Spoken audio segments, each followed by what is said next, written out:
Joan Quinn Profiles. As an editor for Andy Warhol's Interview, the Los Angeles Herald-Examiner, LA Style, and Detour magazines, Joan covered the social set, the Hollywood hotshots, the international art scene, the mysteries of food, the excitement of travel, and the fabulous world of fashion. Joan continues to find creative people on the cutting edge who make things happen. Here's Joan Agajanian Quinn. Hi, I'm Joan Quinn, and welcome to the Joan Quinn Profiles. Waiting in the studio to be profiled is cinematographer Stephen Poster and milliner Anita Hopkins. These are her hats on our Kathleen Spiegelman set. But before we talk about Stephen, here's a montage of some really great stuff he's done.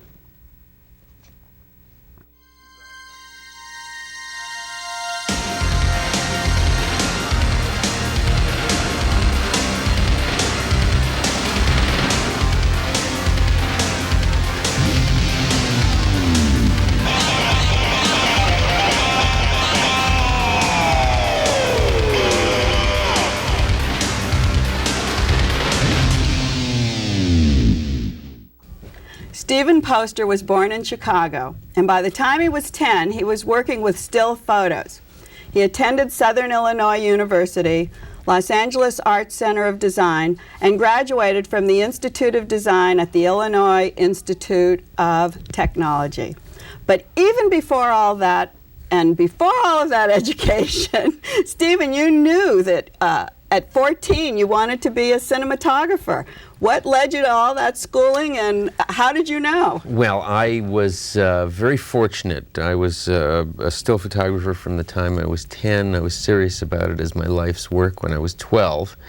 And at 14, I met a man named Maury Bleckman in Chicago, who was a CBS News cameraman, who became my neighbor. And the day I met him, I said, that's what I want to do. I want to shoot movies. And he became my mentor. But obviously your family didn't want you to go without an education, because you've been obviously to schools, right? Right, and it was good because I was able to get a varied education. I went to Southern Illinois, where I got one discipline of design through Buckminster Fuller. Then I went to Art Center, and I had a professional education. And then I went to the Institute of Design in Chicago, which is the American Bauhaus. So I had kind of a rounded view of all the different design disciplines, as at the same time that my focus was cinematography. It's interesting because I have looked at some of your work, and when you talk about that, you can see the Bauhaus influences, and you can see all the different things actually come into your work. But I'm getting ahead of myself. What's a cinematographer? We are the set magicians. That's a good way of putting it. We're responsible for interpreting the story through the script and the director, taking the director's concepts and molding them with the use of cameras and light, and putting the image on film that will tell the story. Does it have to be your thinking, or do you collaborate with the director? It's a collaboration. It's different each time, but the best experiences are collaboration. Do you actually hold the camera? I mean, are you a camera Rarely. person? Rarely? Rarely. I do it when I feel like getting involved on that level. But for movies, but for commercials, I do. For commercials, I operate the camera. But on movies, the cinematographer is too busy to do that as well. Oh, so it's really just checking out everything, and then you tell the cameraman what to do. Right. Tell the operator what to do. I think we lose that along the way. People really don't know exactly what the cinematographer does. No, and I'm back there behind the scenes, watching the lighting, designing the lighting, designing the camera moves, dealing with the director, dealing with the performers. It's a big responsibility. You were 10 years in Chicago before you ever even came to Los Angeles, and you were unit photographer. Is that what they call it? I did some second unit photography. Now, what does that person do?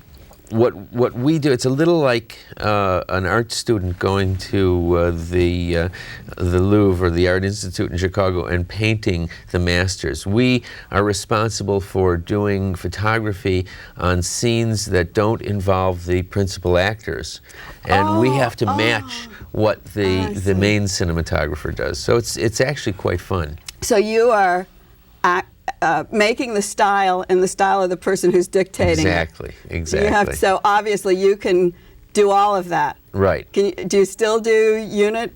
Second unit photography. Is it always called second unit? Second unit, additional photography. I see. Sometimes on Close Encounters I was second unit director of photography, and on Blade Runner I was the additional photographer, or one of those, you know, variations on Names, the theme. Right. quotes, Right. quotes. No, I rarely do it now. Every once in a while, as a friend will call and say, "Could you do something for me?" and I'll go out and do it. And just like when I'm doing a movie, if I need some help, I will call one of my friends. A top grade person to do something that someone else can do. How you've done a lot of commercials, you've done a lot of videos. How does film, feature film, differ from the commercial? It's interesting. The commercial is not. It resembles filmmaking, but what you're really doing is you're selling, and you have to be very true to the concept through the advertising agency, and tell the story for the client so that they'll sell a product. Feature films are dealing with a continuity over a long time, so you can take your art over, say, 40 days of work and develop it and mold it into something, into a continuity that tells a story. And even in between are music videos, which you've done a lot of. Done music videos. But how is that? You have to tell a story in a short time, right. and it has to be very graphic. Those are fun. I've done. I've been lucky to do a few good ones. The Madonna Like a Prayer video. Because I wanted you to talk about that, because you've done so many different things: action, drama, and this, which was what. I don't know, not drama, but... Well, it was telling a story through song. That's the approach we took to it. But and it was award-winning. It was award-winning, and it was controversial, but I didn't know it was going to be controversial. But did you bring all the controversy about? Did you have a chance to put that stuff in? Or was it the way you photographed it? It could have been the way I photographed it, but you know, the director, Mary Lambert, said to me, "We're going to burn some crosses on San Pedro Hill." And I said, "Okay, fine, let's burn some crosses on San Pedro Hill." I really wasn't that conscious of it being, of creating controversy. But then it helped actually my European career, because I became very popular in Europe right after that. And they all knew who did it, right? They all knew. that Absolutely. Rocky Five was like this total action thing. 1, 2, 3, 4, 5. 5. Yes, 5. All this action. So how did you get into the action? I actually spent time watching boxing. I developed a kind of interest in it and followed it for a while. And you know, unlike directors, cinematographers have to go very quickly from one style to another. That's what I would think. And many of us are very versatile in that sense. I can go from comedy. I have a comedy style that I've developed over a number of years. I have a dramatic style. Well, that's what the dramatic style, I think, it was Someone to Watch Over Me. Right. And I remember seeing that film. I love the film. It was very moody, and there were dark kind of passages, which... I love it too. You love it too. Yeah. Well, we have a clip of it. Oh, great. What is it? Tell us a little bit. The clip is the trailer, is the movie trailer. And it just as any movie trailer does, will tell the story. Okay, let's see that right now. Clip of Someone to Watch Over Me.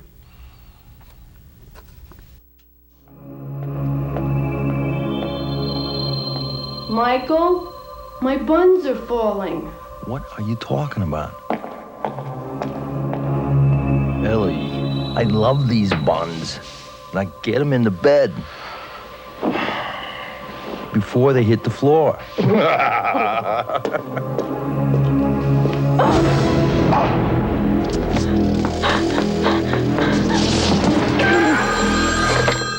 Hello? Hello? Okay, I'll be in 20 minutes. I never saw anybody killed before. Take the witness and babysitter. But I don't want her to know that there's any real danger.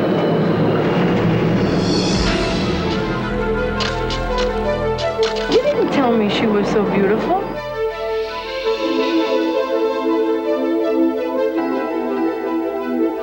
I'm scared.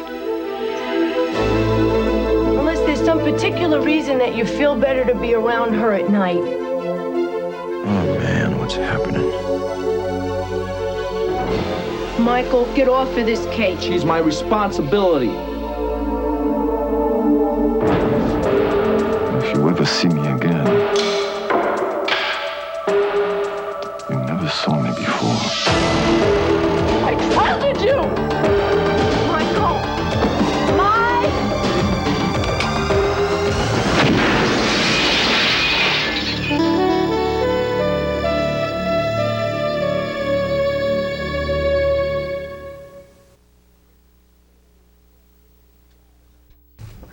Stephen, that clip really showed that you are the master of lighting. Thank you. Do women on the set often want to bond with you so that you'll give them a good light? I've had that experience, but it's usually an artistic bonding. Although I did marry an actress at one point. But you do get very close to the performers. It's wonderful to be able to work with a Sophia Loren or a Leslie Ann Warren and help them out and watch their performance. I'm the first one to that gets to see their performance. So you really are the creative person as far as the way they look. Oh, absolutely. I mean, you can make the difference. And I work very closely with makeup and hair designers and with wardrobe people, and we control very carefully the way people look. That's great. One of the things that I've always seen after cinematographer's name, ASC. American Society of Cinematographers. Oh, thank you so much. We are the oldest professional organization in the motion picture industry. We have about 250 members now, and this is our 75th year, our anniversary. We have an awards ceremony prior to the Academy Awards in the end of February, February 27th. Oh, you do? And we're having Spielberg, I believe. There'll be a lot of very big names there this year. Are you invited to join? Do you have to have certain requisite? It is an invitation by other members. So it's a great honor. It's a wonderful honor to be in. Is it a national? It's based here. It's an international organization. We do have members from all over the world, but and we publish a magazine that goes out all over the world. It's a very important journal in the cinematography world or in the movie world. So it's a wonderful organization. And I understand you're one of the board members. I am now, as of last week, the second vice president. Well, congratulations. Now, I hate to ask the next question before we leave this interview, but have you ever thought of changing your profession? Actually, no. I've thought long and hard about it because as cinematographers, we often get offers to direct. But I'm a photographer. I'm a shooter, and that's the love of my life. And I like the relationship that I have with directors. It's wonderful to be able to tell a story with somebody. That's great. And I'm glad that you were with us today. Thank you very Will much. you stay and do the lights for us later? Absolutely. Thanks. Don't go away. We'll be back with hat designer Anita Hopkins.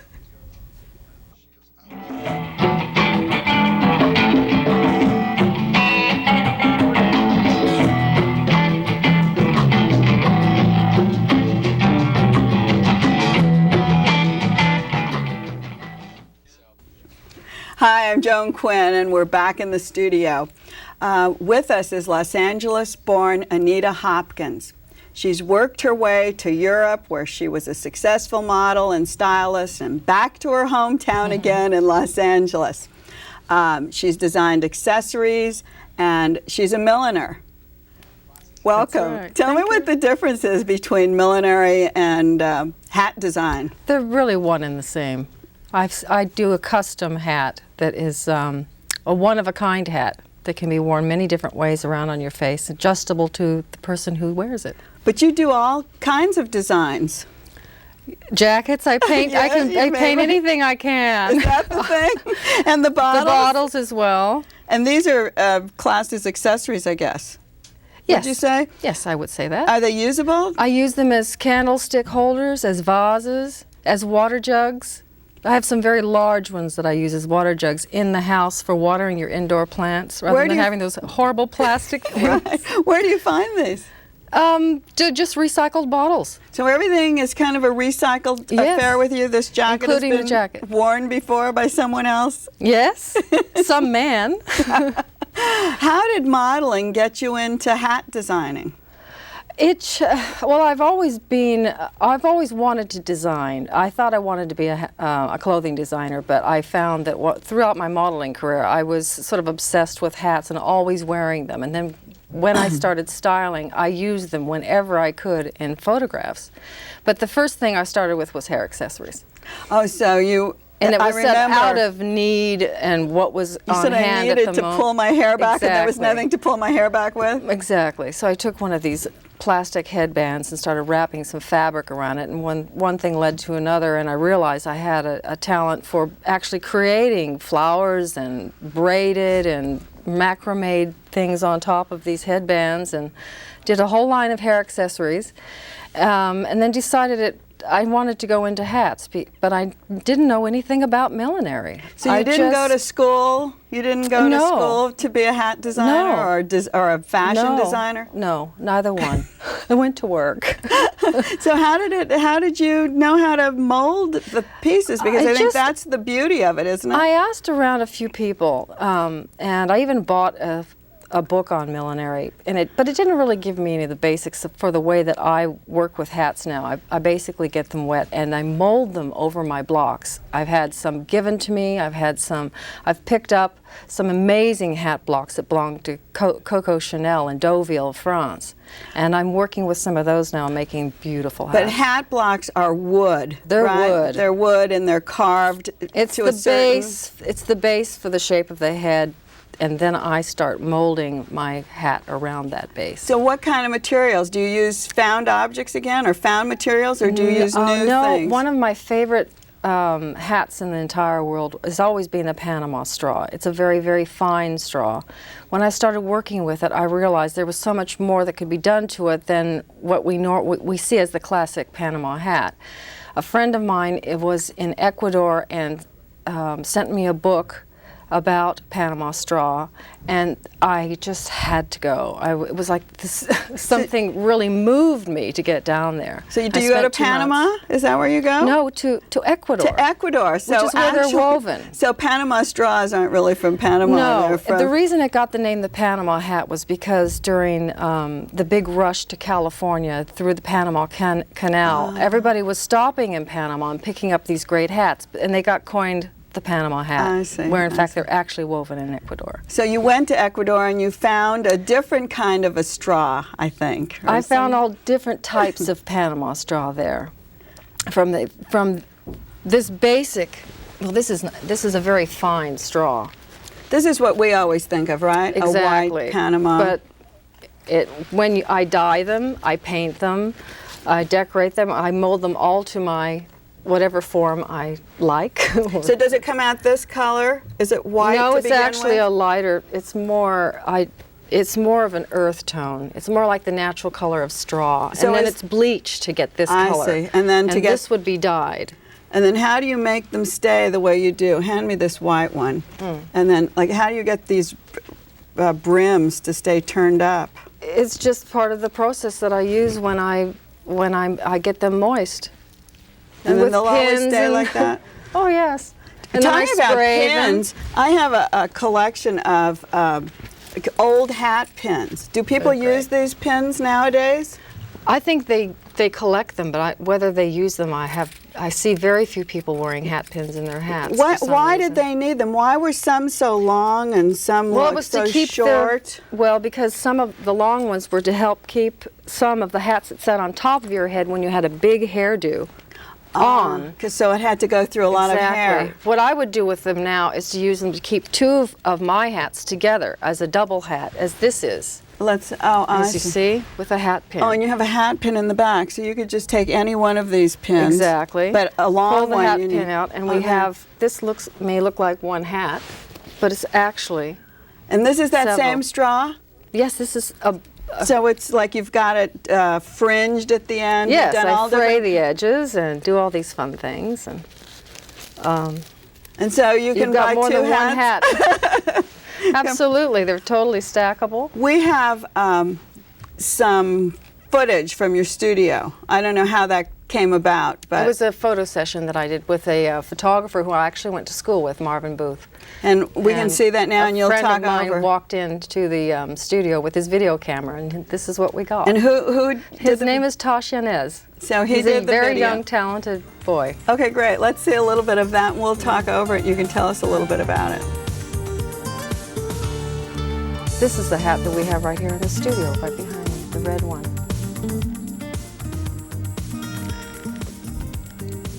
And this is, I'm demonstrating here how it can be worn every way around on your head, as you can see, and it changes its form and adjusts to whatever face is under it.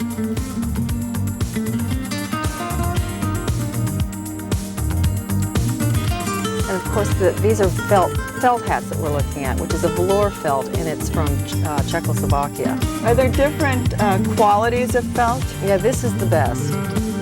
And what makes it so good? It has a nice sheen to it, and it feels like velvet on top. It's not a matte. It's not such a matte surface. Do you ever go out without a hat? No. No. I feel that it's very important for women to really protect themselves from the sun these days, as well as the elements. Do women really actually wear hats all the time? Well, my customers do. They're crazy, mad hat people. They just love hats, and they look great in hats, and are they're very confident about themselves. Sometimes it seems like it's a bit pretentious. To wear a hat. It's only if it doesn't suit your face it looks pretentious, because it's drawing attention to the hat instead of to you. Is that the problem with it? I think maybe that's so. right. That's right. Are there any other hats on the set that you haven't? I would like to demonstrate one that is what I call my double hat as well. And so we have the double straw, and now we have a double felt. Which I've hand painted as well. And so the lid comes off, as you see, and this is a completely different hat underneath. And here we have a cloche. Where did the shapes come from? Out of my hands. Do they? Is that Yes. it? So each one that's shaped actually comes out to be something different. Every single one. I don't make two hats alike. And they all have this versatility. Let me see. Can I try this one on you? Oh, yeah, I'd love to. See what I mean? It looks like a cap, or a casquette, as the French say. But when I put it on you, it becomes a beautiful cloche. Should the hair go back, or how? No, it's fine. Just the way it's just you like are. that. You just put it on. Yes. Now I get to wear this the rest of the show. Sure. So this has little frayed pinked edges. Pinked edges on that, and this is a theme that I have carried through the show that I've done for the House of Charrère in Paris. I'm working with this designer, Emmanuel Chaussade, who is a new up-and-coming, darling boy that the French are loving very much. And we got together, and I've created 2 collections for him now. You did this whole collection that you said models coming down the runway, Claudia Schiffer and all the very well-known models with your hats you said they look like birds. They look like birds flying down the catwalk. They're so enormous, and it's all this Panama straw, and I had to sew 3 hats together in order to get this enormous hat. Oh, but where do you're showing in Paris, you're living in Los Angeles. Do you make your hats in Paris, or do you make them here, and how do you communicate? I make the first samples here, take them to Paris, or send them to Paris. He approves them, and then I go to Paris for the show maybe a week prior, and I make up whatever else is necessary. How do you know? How do you know what he wants? Because he gives me a sketch, and he gives me about a tiny, tiny piece of fabric about this big for the color. Oh. I never see the collection. Do you Until do you use, the show. Do you use his fabric for your hats, No, or you use only your own? Only my own. Does it have your name in it? Yes. Or does it have the designer's name? For the House of Scherer, it says Jean-Louis Scherer by Anita Hopkins. And then does he take orders, or does he sell them in Paris? Yes, they'll take them from the showroom, the orders on the hats, and sell them to their stores. I often wondered how that worked, because I know so many designers in France use hat designers from England and from different places, but how they coordinate, where they work. How do we meet each other? Yes, and how does it all work? I think sometimes it's a lot of luck. I certainly met him through his director of sales, who was a friend of mine, and she saw my hats and thought this would be a good union. And it has turned out to be. Do you see yourself can you do hats for other designers, or do you just get, say, stuck with one designer? No, I'm certainly open to design for anybody who wants me to. So you could work anywhere. Because my hats are all so different that I can do something very different for each designer. Well, this is something new that's come about, fairly new in your life, even though you worked in Paris. Do you see yourself going back to Paris from Los Angeles and living there? I would love to open a shop in Paris. Oh, you would? I would. I'd love to have a hat shop in Paris. Did you think about that when you were modeling? I've been thinking about it all the time. So you do see yourself going. It's just another transition, progression, I should say. What other accessories have you designed? I don't know if we can call bottles. Well, that's a pastime thing for me. When I need to put down the hats for a while and do something else, I paint these bottles. Your vest? And yes, this was not your jacket, your vest. My vest, yes, with my glasses. It looks like your vest looks like it's all brocade, but it's painted. It's painted. Everything that you see, including the one that you're wearing, is all paint, acrylic paint. And you have a studio in Los Angeles? Out of my home. So that's great. Did you ever think of changing professions now? No, I found what I want to do. I really love this. It makes people happy. That's great. I love to see women and men, because I design for men as well. Very happy with this chapeau on their head. Great. Do you speak French? Well, neither do I. Thanks for coming on, and we'll look for your hats on the runway. Thank you very much. Thanks for being with us on the Joan Quinn Profiles. We'll see you next time.